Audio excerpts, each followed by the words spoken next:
Mobile One.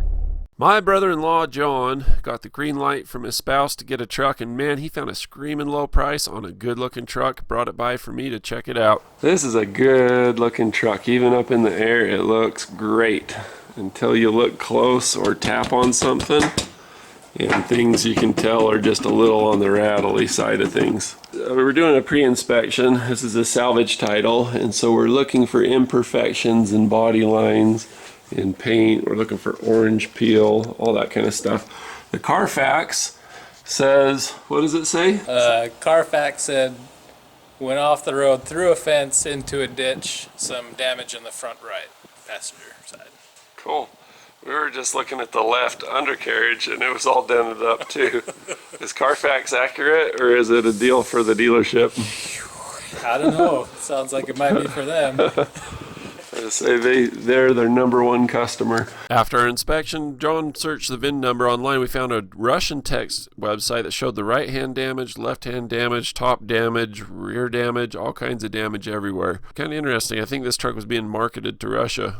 So we've got a difference right here, and this is the side that would have gone into the ditch, and we can see that this is hanging out. Like Carfax, gloss spray helps the dealership, not you. It's hard to find all the leaks or do any kind of dirt digging anthropology through all of that gloss. So you look at the body all the way down. Every panel has some kind of dent or another. And then when we go underneath, we can see that this has been replaced. The frame looks okay, but you can see that the bolt that bolts the bumper to the frame is missing a nut. There's no nut there. Rattly side of things. So that's a little Easter egg for you. And the alignment pin's sheared off of that. It's on this side. And the bolts don't match. This is the right kind of nut for this. It won't back off. And then this is something else that they came up with from somewhere else. You can see that the wire harness is not fastened to the way it's supposed to be. It's just kind of hanging out, doing its own thing. This one is too. Over time, the problem with that is it bends the wires like a paper clip, and then you get shorts. Metal fatigue 101. Got a paper clip, we're gonna bend it. And it bends okay at first, several times really, but then it starts to get a little weakness in it, and then it breaks. Copper does the same thing when vibrated. I'm gonna beat a dead horse by saying tying up wires is easy. Finding shorts in a big long mess of wires, not so easy. The truck is a 2019, but the stickers here, if you look close, say that it's 2020. So that's another dead giveaway that there's been some work done. The fog lights are all dirty. They're splattered with whatever the truck hit the ditch with. And then the rest of it's all clean. They didn't even clean them off, and you can see that there's just all kinds of evidence. Look at the control arms. You can see where they went Dukes of Hazzard across the fence. See all those scrape marks right there. And then that one's not alone, this one has them too. And one of the concerns I have is you look at the body mounts and they're nowhere near center. That means either the bolt in the middle's damaged, the body or the frame or something's hit pretty hard damaged. We got some oily leak marks here. It's again probably from the tire stuff. Heading on back, we have a brand new drive shaft. I mean brand new. So again, the date's 2020, and that's good. You know, if it's been in a wreck, you want it to have things replaced. You don't want them to skimp on anything, like the hose that protects the differential from getting full of water in the event you go into a ditch, or the emergency brake cable so that your car doesn't roll down a hill into a ditch. This thing's to be concerned with. If that came undone the way it did, that had to have been pretty violent. So that body and the axle must have really separated, which means that you are free flying motocross style General Lee Dukes of Hazzard. Transfer case is a lot more rusted and older than the rest of it, so it came from a wrecking yard. So if that came undone because the back axle got so low and ripped out, then that probably got ripped up too.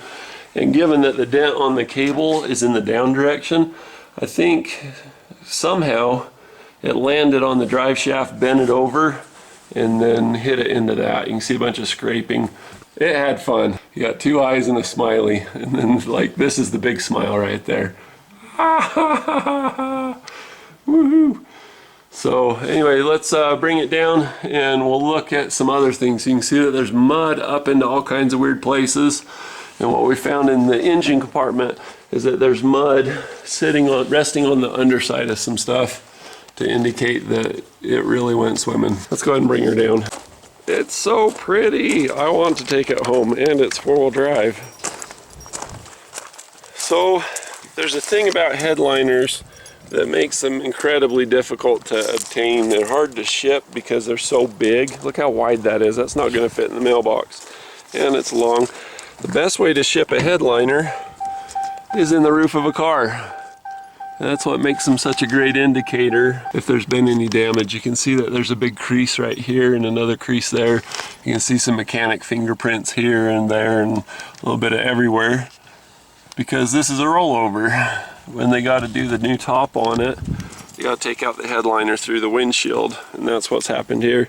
I'm speaking with confidence, but I'd like to remind you, I did not have these pictures or any of this evidence until after we had filmed this. So this are good indicators. You can count on this.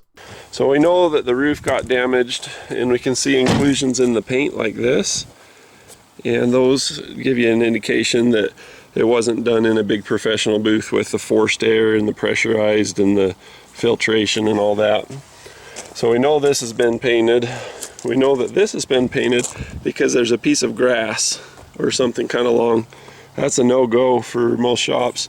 You also see the reflection. It's glossy, which means that it seems high quality, but you can see that orange peel and all the dust and everything that's in it. So is that the end of the world? No. Is it a deal breaker? No. But it just tells you that whoever fixed it didn't go to the lengths necessary to make it right, you know, make it like new. You can see really heavy orange peel through here. Lots and lots of dust inclusion. They tried to buff some of it out and it snagged some things. But it's just like these little specks. You know, you don't see them when you're at about 10 feet, 20 feet. No, you can still see it. So you judge a paint job by how many feet you have to stand away from the truck in order to not see the imperfections. And this one's pushing 20, 30, 40 feet. One of the bad things about that is if you don't paint something right, the paint will start to chip. You can see that it's already chipping right here. And once it starts to chip a little bit, then it chips a lot. So while it looks really beautiful, you know, as for sale as it is right now, most of the truck's gonna end up looking like this. So John found this one. It's like he says, the more you look, the more you see. And that's after it's been painted. That's chipping off a bit too easy. You can see this one's got a grease mark from a finger. Trouble is when you grease mark it, it's harder to touch it up because then the paint won't stick to the grease. That door panel over here, the grill's gonna be the first to go. This door is gonna be a close second. These are called fish eyes when you have some oil or contamination. You can see that there's a big gap here on the door molding where it's going to be popping up and doing all kinds of weird things. So the unfortunate thing is it won't stay beautiful forever, and there's mechanical things. When you buy a salvage car, especially the magnitude of salvage like this, you're never going to see or hear the end of it. There's going to be rattles. When you buy a salvage title, it's just that, it's salvage. They didn't do enough work or it was too expensive to fix it right, which means that you now have a car, if you bought it, that wasn't fixed right. And that could mean a number of things. That could mean structural integrity, it could mean the paint, it could mean the workmanship, whatever it is. The market forces in your area are such that nobody's willing to fix it correctly because the damage is worth more than the car is. This is an example of paint being bad. I'm going to give you a close-up of what the paint's doing. So looking at this front here, you can see these little rock chips, and then there's a swelling that happens around it. When you go chip it off, see all the dirt underneath of that? All that dirt just sits in there and it just swirls around and works it loose. This is the kind of example that I was showing you on that black truck grill. Once it starts to chip a little bit and it's got that first little in, then it just comes off and it's just cheap paint. But look how easily this paint scrapes off. I'm not even pushing hard at all. It's not attached basically at all to the undercoat. Paint's gonna come off. But man, look at the features on this thing. It's so easy to get sucked in to just thinking, man, I gotta get me a salvage title car. That's wet on the underside. That shouldn't be wet on the underside, especially if it's been a flood vehicle, because all of the stuff can get in the computer plugs and in the computer itself. Kind of too bad. But you got cup holders right in the middle.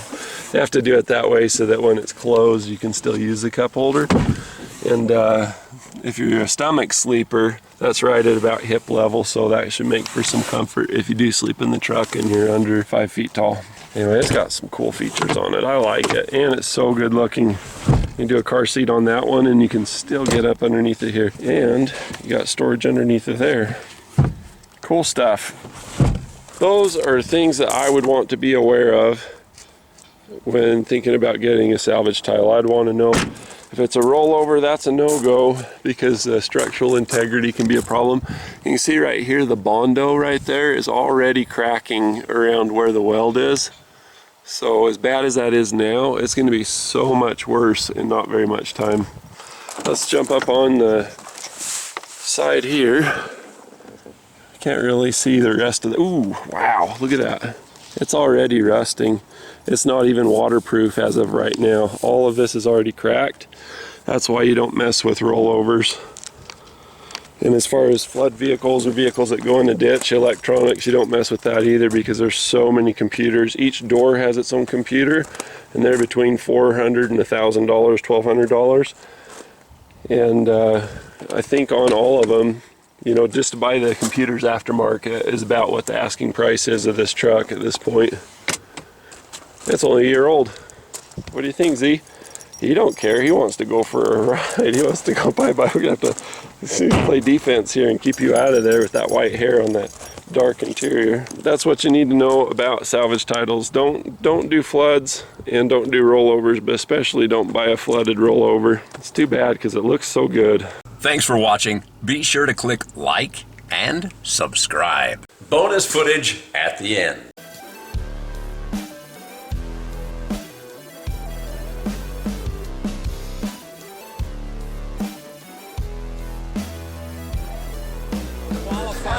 The slowest person starts first to try to get it mixed up by the end of the race.